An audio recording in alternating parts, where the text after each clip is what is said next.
Good morning to all of our viewers. Today we'll be talking about something that we think is actually the most pressing issue and just doesn't get enough airtime or enough time inside Parliament, inside the corridors of government. We're talking, of course, about the state of the Indian economy. But as we do that with one of our most preeminent economists, it's also a chance to look at a new book that is out by him that provides an irreverent, rare, and in fact funny look at how policy is framed. We're talking about Kaushik Basu's diaries.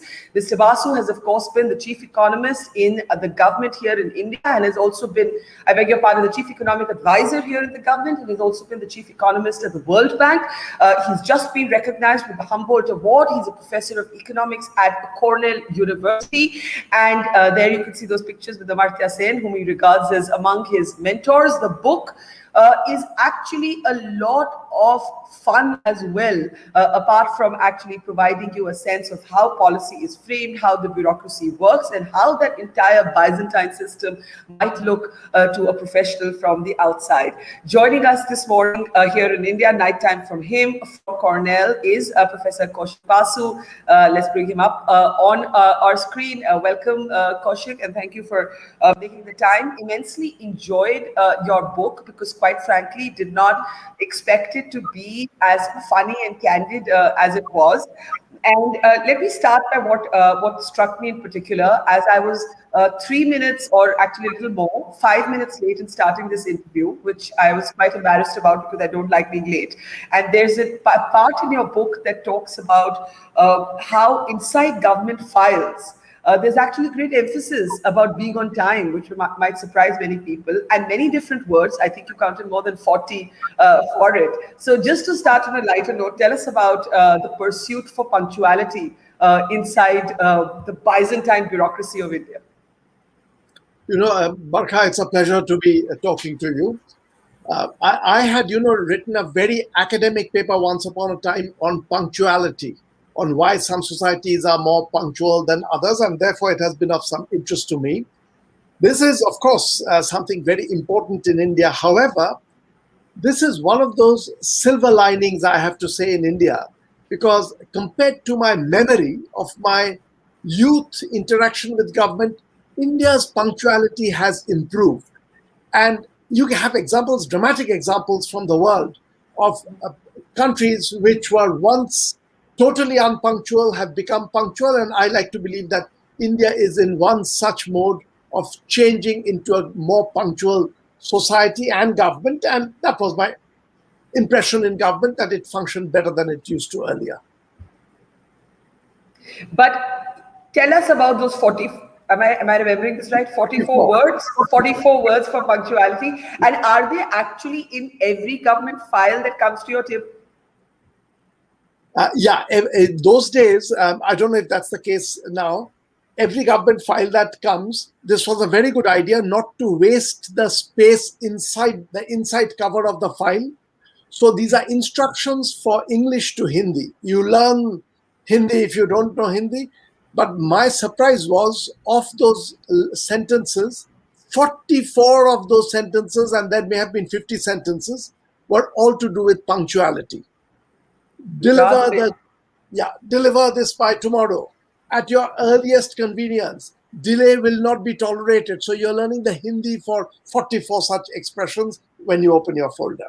Fascinating. And my favorite story from the book, though, and I know this has got some play in the excerpts on the websites, but for our larger audience, the hierarchy of the tals in the government loos. That is absolutely fascinating, that there was one for the finance secretary, one for the revenue secretary, and one for, I don't know who I'm missing, but there wasn't one for the chief economic advisor.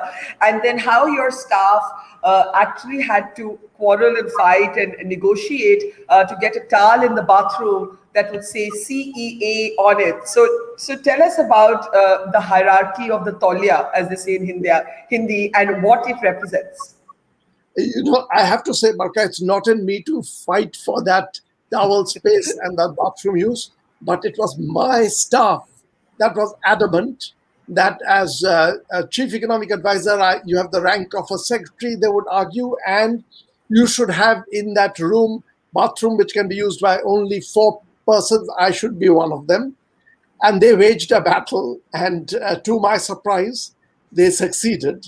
So that was added on. And when they had told me that I should bring it up, I said that there's no way I can bring up a request of this kind with the finance minister or with anyone.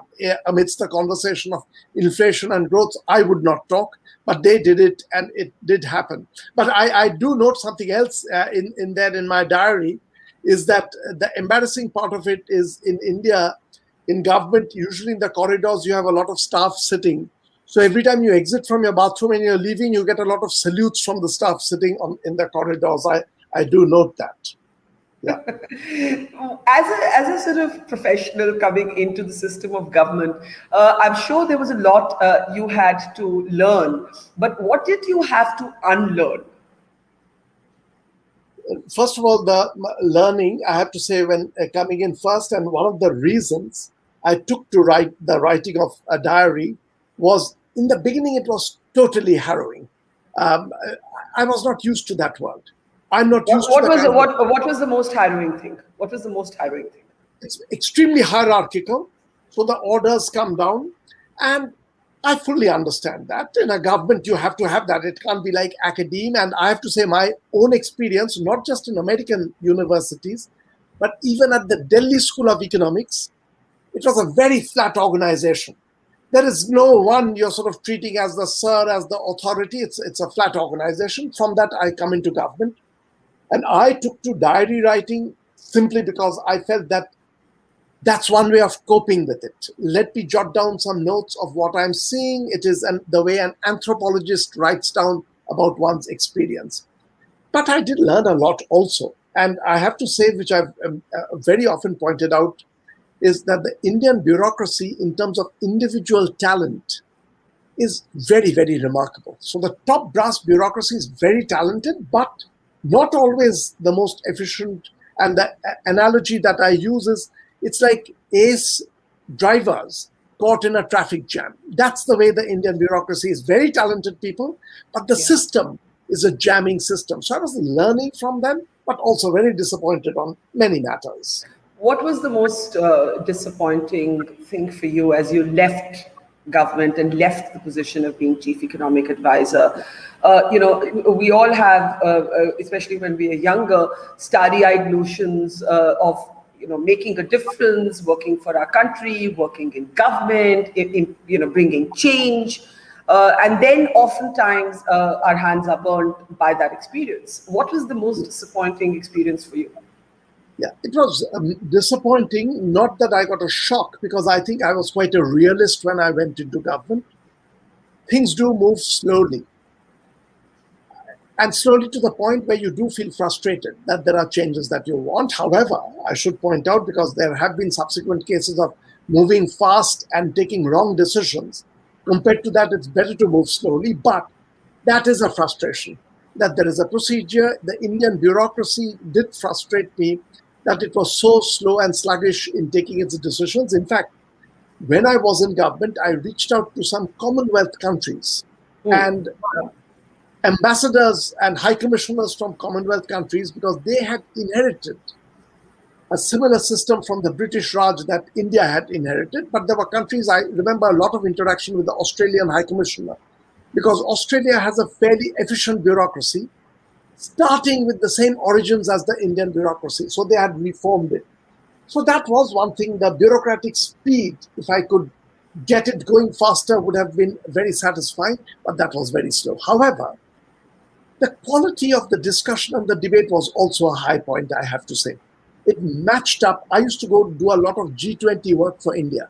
So every few months I would descend on these G20 meetings, and talking to people, finance ministers, advisors from advanced economies, I felt as an Indian, I stood completely on the same plank. The quality of discussion that was taking place in India was absolutely on par with that was taking place in Europe, United States, rich and advanced countries. So there were pluses and minuses.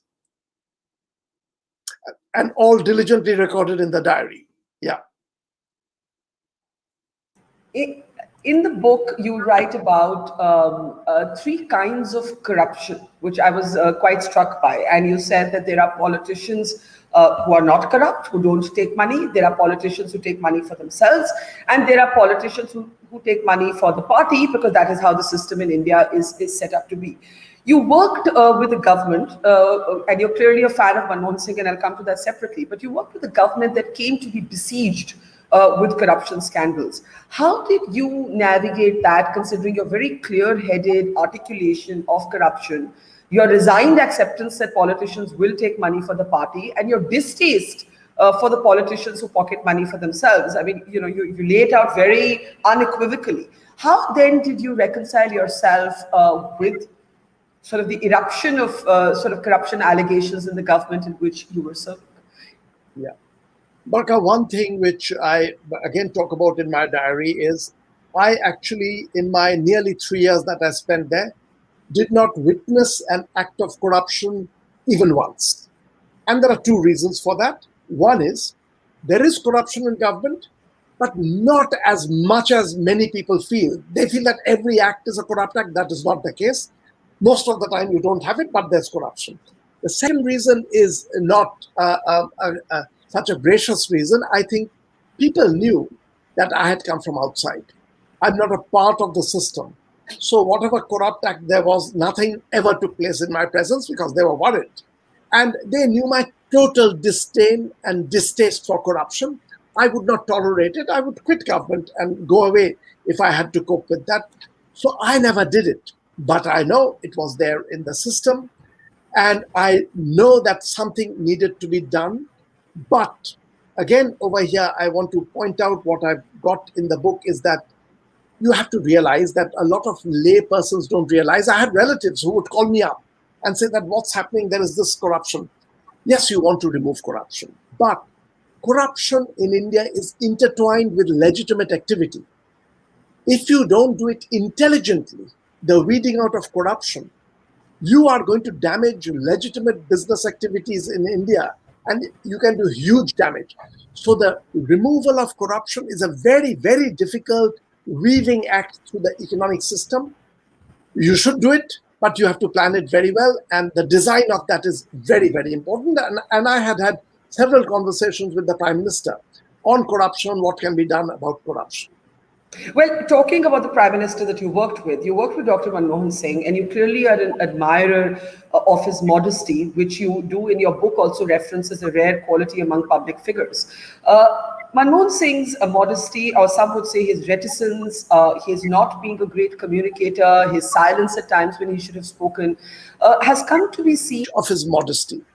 And I think, really, frankly, can you share an example? Since you say you have a direct experience of the courage of his modesty, can you share an example? Yeah, I can share an example. Soon after I joined government, one of my edited books was coming out of my earlier writings, and there was an article of my first encounter with Manmohan Singh when he had come to East Delhi looking for an apartment to buy. This was very early Manmohan Singh. And it was full of praise for the modesty and basic decency of the person and total integrity. That essay, which I had written way before joining government, it was going to come out in a book after my joining government. So I sent it to the Prime Minister and said, I hate taking permission on what I write. I like my freedom, but now that I am a civil servant working in government, and this is an article that's going to talk about you, but it's all praise. I just wanted to check with you that I can publish it. Few days later, a note came that I would be embarrassed by this. So this was all praise about Prime Minister, nothing else. He said he would be embarrassed, and I never published it. This was pure praise. And I feel it needs a courage because it would just boost him a little bit, that praise. But it's a straightforwardness that someone working for me, praising me like this, he would feel uncomfortable with that. And he went up in my esteem that he did that. And he didn't sort of give in to pure political popularity that most politicians go for. And I feel it is actually a remarkable quality in a leader, that quality that he possessed. You did have one conversation, if you've had more, then we don't know about them, with Prime Minister Modi. And you speak about the conversation running over 20 minutes, and you're speaking to the Prime Minister about the need for pluralism and inclusiveness in India, and him listening quite intently, and from what I can tell, not offering any remark back to that articulation. Can you share that experience? And, to that extent, you're someone who's identified as being politically affiliated to the left of the center in India today. Would that be an accurate way to describe your politics? I think that is right, Barkha. And I can tell you about that meeting. I was that time the chief economist of the World Bank when I came to see Prime Minister Modi. And it is true that I have political differences with this government. For me, secularism, tolerance, and I feel progressive values, much greater equality. These are things that you should strive for. So I have disagreements. But I came with a little bit of hope that despite those political differences, and this is a democracy, there can be differences, that the economy would be run very well by this government. And I had this meeting with the Prime Minister, longish meeting, where I was actually detailing lots of economic policy matters as well. I'm talking about India has to be held together. I thought I've come from outside, I can talk candidly. And I did walk out feeling optimistic that despite my differences, I was given a proper hearing about the economic policies, about mainly economic policies that I was talking about. Also international economic relations I talked. It went off very well. So I came out feeling optimistic.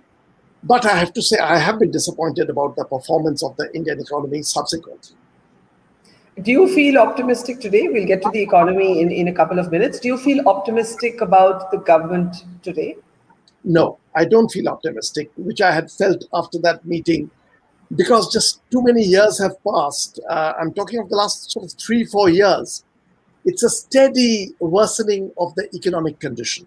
And I'm not just talking about now, where we understand that the pandemic has made everything much more complicated, but it did not work the way I had grudgingly expected it would work, because I had political differences, but I thought the economy would take off. So I've been very disappointed that the political differences are there. In addition, the economy has floundered in a way actually that has never happened before. So no, I am disappointed. Okay, we'll get to the economy and the specifics of it in a moment. But talking and sticking to the theme of pluralism, of inclusiveness, which you said you spoke to Prime Minister Modi about, there's a very sort of interesting story that has emerged from your memoirs, as it were, about a conversation with Barack Obama that you believe then forms the framework for Obama coming to India and reminding Indians about the constitutional guarantees of religious diversity. So to speak a little bit about that for audiences who are not familiar with that story. Sure, I'll be happy to talk. No, that was a meeting in January 2015, just before President Obama was to come to India. He sent a message to me, my office in the World Bank. Could I come and see him to advise him on Indo-American relations? And I, of course, said yes, and this was on the 23rd of January 2015. I landed up. There were 7-8 of us, about 4 or 5 of them with President Obama, and 4 of us giving him advice. Advice meaning we were talking of details of relations, and my brief was really mainly about the economy. And I was also talking about soft power. And this, I think, it struck a chord with President Obama, because I pointed out that, look, United States wouldn't have been this grand power in the world if it was just hard power and military power. It is because of its flourishing university system, education system, research, that it has become so powerful, and something which I think today China is trying to imitate, because China has realized the power of the importance of soft power. So there were these conversations, greater Indo-American trade, and I do believe India and America, the joint economic interests are huge. Pursued right, this can be extremely important for India, and pretty important for United States having an economic partner like India. So that was the conversation. Then towards the end, most casually, we were talking about America being an open society, tolerant society, and I was saying, look, India was founded on very, very similar principles. Abe Lincoln's message the kind of inclusive society that Lincoln was aiming for. India is built on that. Both countries have floundered on occasions. United States has done, India has done. That's the ambition. And then most casually, I said that you should remind our leaders of this great heritage. And I don't know if my saying that made a difference, but he brought it up in his address in India about India's great heritage, and India should keep it up. So, yeah, no, I did it, yeah. but yeah.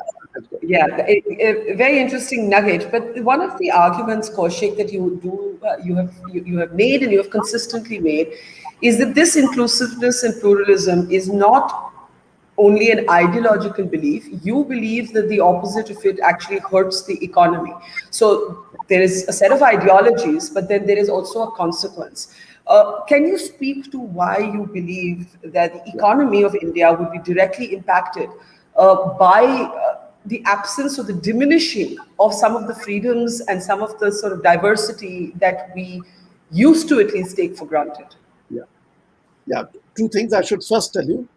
I believe inclusiveness and embracing humanity as a part of society, for me, is a fundamental value. So whether or not it was good for an economy, I would treasure those values. But in addition, it is important for the economy. And I know that the world is a very diverse place, and you will find one example of a country that didn't have tolerance but has done well. Yeah, and I mean, I could tell you that Trump, even in the Trump tenure, the economy in America did really well. There are many contrary examples that one could provide. Right. Yeah. But overall, I feel inclusiveness, tolerance, these things make a big difference. And actually, there are studies which are laboratory experiments to field studies on the role of trust. You may remember Francis Fukuyama wrote these relatively popular pieces comparing countries where the trust level in society is high and their economic prosperity. Subsequently, there are laboratory tests done in Israel of trust among groups in a lab, and they begin to do better in a laboratory situations.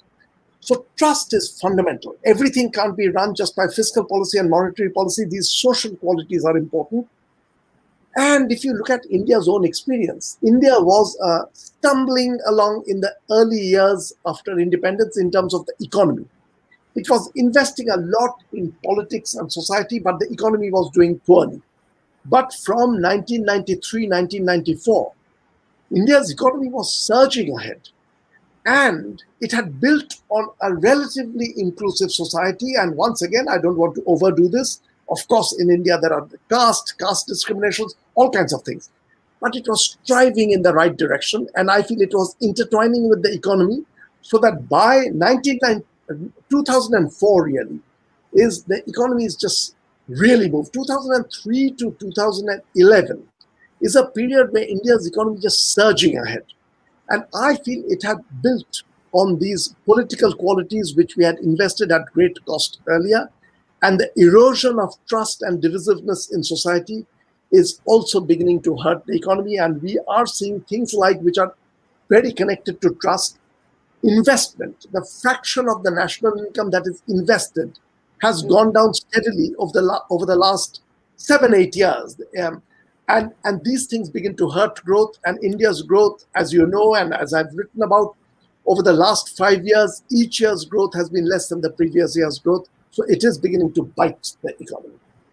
Let's talk about the economy now. In this interview and in your writings, you have said the economy is floundering like never before. And one direct consequence, of course, is what's happened with the pandemic. And I think you've also spoken about how you thought the national lockdown, in particular what we saw happening with migrant workers, and I spent sort of actually a couple of months reporting that from the ground, was ill-executed and not thought through enough. For you, what leaps out about the economy today that worries you the most? Since you started with the pandemic, let me also point out that it's very, very important to do the health policy and economic policy together in this situation. So the lockdowns and the pandemic have to be planned alongside economic functioning, because it can do huge damage. If you lock down without being able to control the pandemic, you will damage the economy. And I think that the March 24th, 2020 lockdown turned out to be that. You locked down the system and the economy, but there were about 23 to 40 million is the estimate. People were scattered all over the country. So in some ways, the lockdown was also very weak for a small segment of the population that was all over. So that did not work, and you froze the economy. India's economy, you will remember that quarter, the growth rate was minus 23.9%, Yeah. which was among the slowest growth in the world. I mean, there were some 7 or 8 countries in the world with that kind of a plummeting that took place because the lockdown didn't pay any attention to the economy. And that has been the trouble over the last 1 year. And India's growth, if you look at over the last 1 year, we are down to about the 130th in the world or something like that, which is nowhere where India was. India was in the top 10 fastest growing economies. Now we are down here. Yeah. But I really don't hold this as a sort of grudge. It's a totally novel situation, the pandemic. Yes, India's made mistakes, but mistakes could happen in a difficult, novel situation. What does worry me is that this slowdown that is very big right now didn't start just now. It's from 2016 that the growth has been slowing down. That worries me. 2016. 2016. So 2017, 2018, from 2016 onwards, each year's growth is less than the previous year's growth. So 4 consecutive downward step has not happened before in independent India. So it's much before the pandemic. That does worry me. That shows that there are things going wrong with the economy, quite independent from the pandemic situation. And for that, you need a lot of expertise because, again, of my view, in terms of fundamental strengths, India is very, very well placed. It's got industries which are remarkable industries. The information technology industry, IT industry is among the world's best. Pharmaceutical industry, very important, among the world's best. India has a very, very educated elite, which is unfortunate that it is not widespread, but the higher education in India has been very good. So there are these strengths. Despite these strengths, we've done badly. Done well, we can get out of it, but I don't know. As time goes and we continue to flounder. So where would you locate this mistake? Because as you said, mistakes have been made in the pandemic that can be forgiven because of the novelty of the situation. And in particular, I think the government did learn from the mistake it made in wave 1, because there was no one-size-fits-all national lockdown. There was no shutting down of public transport this time. All of those mistakes, which actually led to a greater humanitarian crisis than a medical crisis. But if you were to rewind to before the pandemic, and you speak about the decline, in growth rates, where do you locate the mistake, if you were to call it a mistake? One big mistake was the demonetization. And now I realize after watching the pandemic and what happened that was done without enough planning of the fallout. And even apart from that, demonetization you can't do for a big economy like that, where about over 80% of the currency in circulation is suddenly frozen over 4 hours. The damage that will do will go cascading through the economy. That happened. GST, I believe that overall it's the right move. We had to do that. And I'm glad that the government pushed it through. But again, the minutiae of the planning, the details, very, very poorly done, with the consequence that a lot of small businesses have been hurt deeply by that. And the third one is going back to what I was saying.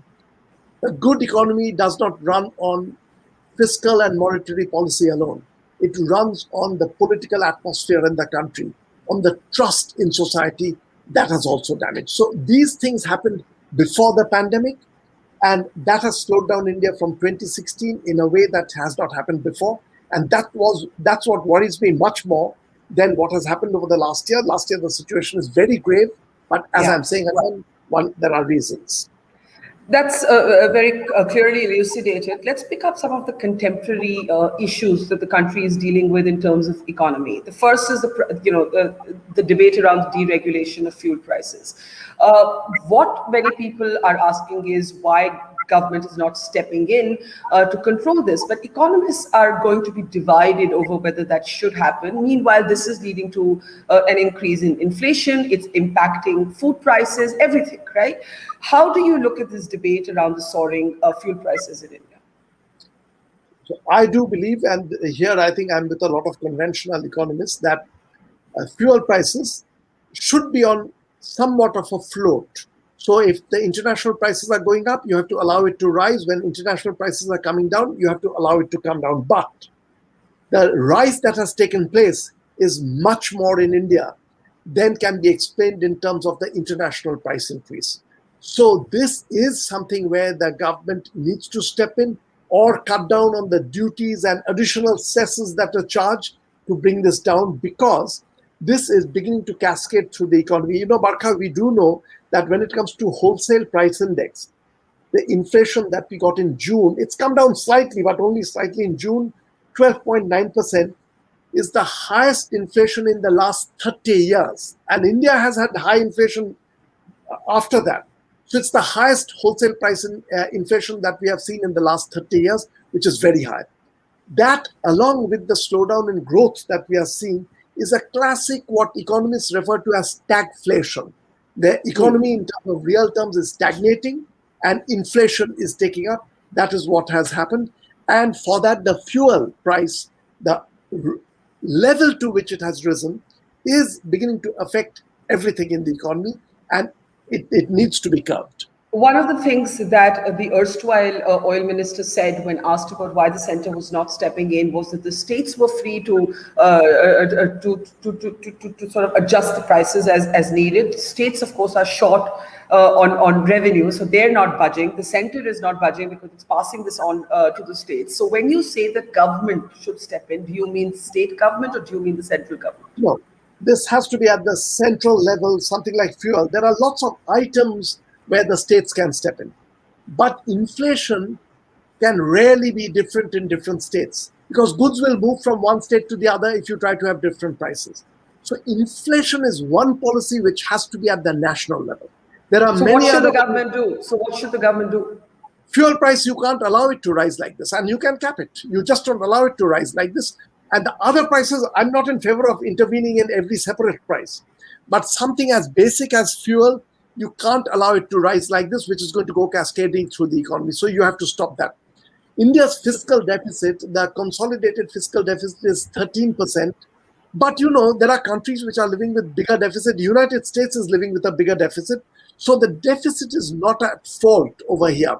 It is the fact that we are allowing fuel prices to rise more than is necessary, even out of sync with the global increase that is taking place. And there the center needs to step in and curb that, and then let other prices adjust by market forces, and you won't get this kind of inflation that you're getting now. So the center should move to cap the fuel prices nationally.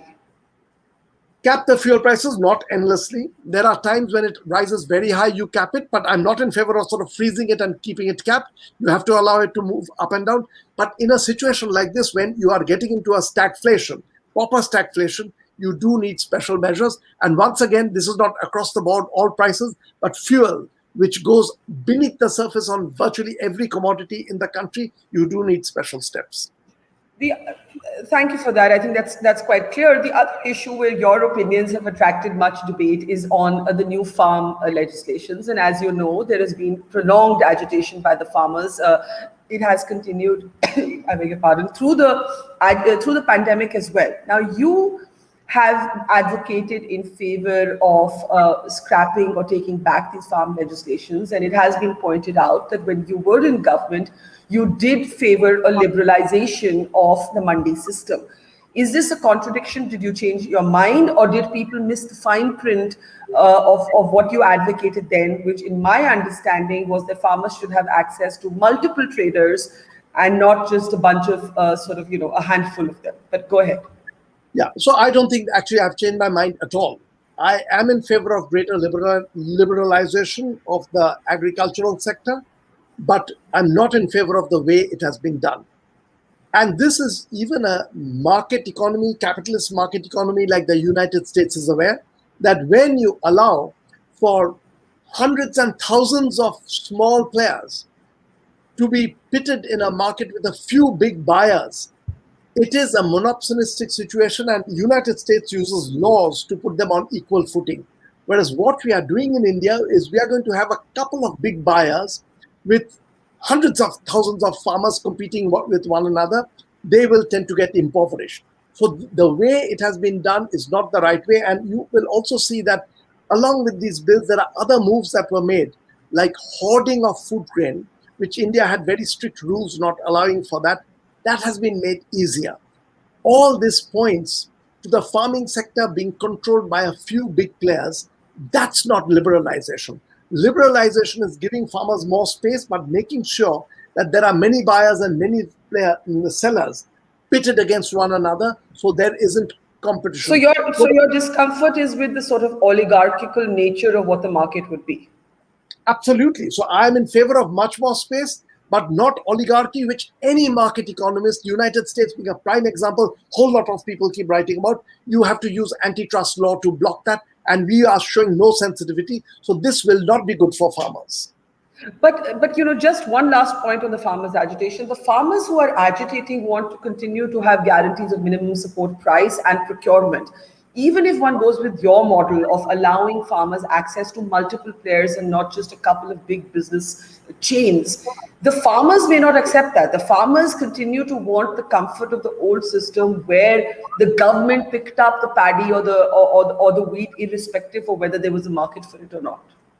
Yeah. So I'm not saying that what I'm going to suggest is going to be immediately taken up by farmers, and the farmers may object to that. But I don't think what has been done currently is right. So the objection that the farmers are expressing against what has happened, I am with the farmers. I think the farmers are doing right. What I will suggest is a form of liberalization where I feel a lot of the farmers will be with me, but some big farmers may not be with me in what I would recommend, but it is not what has been done. And what would you recommend? If you had to create a blueprint for liberalizing the farming sector, what would it be?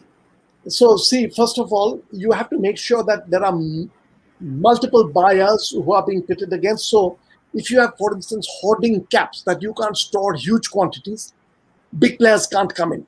A few big players can come in if you allow them to hoard huge amounts. As soon as you put a cap, many buyers will come in because no one can hoard too much. So that one thing would do it immediately. The other thing, Barkha, which I'm on the whole in favor of, is some minimum support price. And here, let me point out, minimum support price in India is not done by the law.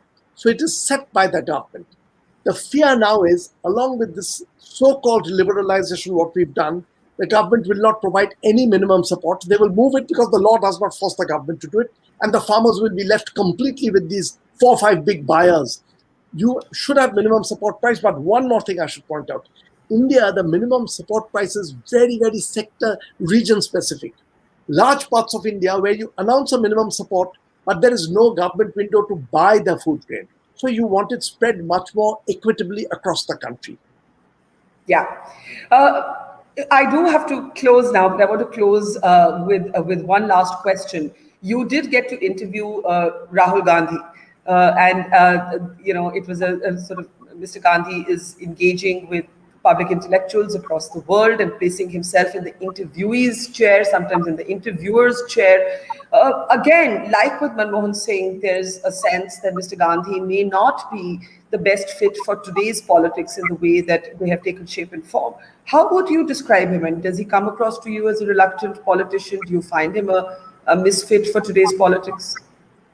I like politicians who are a bit reluctant about politics. So I think that's a good quality. So he may have that, but I feel he's a sensible person. And I feel also in terms of basic values and things, he has the right things that he's nurturing. So no, my few interactions that I've had, not a huge amount, have been generally very satisfying and fulfilling. And what role do you see for yourself in public policy? I mean, I know that you're now engaging with one of our states, but in terms of what you once did as chief economic advisor, do you see yourself returning to India and engaging with public policy and governments again at a national level? I really don't see myself, Barkha, in the near future. And I also, deep down, you know me well enough to know I love my research. So it is true that one side of me is the policy side. I keep that up, but I'm totally engrossed in research. So I don't see myself really going back into the heart of that. Well, that would be our loss. But again, thank you, Professor Kaushik Basu. If you haven't picked up a copy, please do pick up a copy of Mr. Basu's diaries. They describe and chronicle his years both in government and as chief economist at the World Bank. And even if you do not follow the sort of technicalities of economics, they are filled with absolutely delicious nuggets. Thank you, Kaushik. It's been a pleasure. Barkha, pleasure talking to you. So wonderful. And see you soon. And thank you. Thank you very much. Goodbye. Bye. It's great to see you here. Thank you for watching our work. If you haven't subscribed yet, don't forget to click the bell icon and subscribe to Mojo Story and support independent, robust journalism.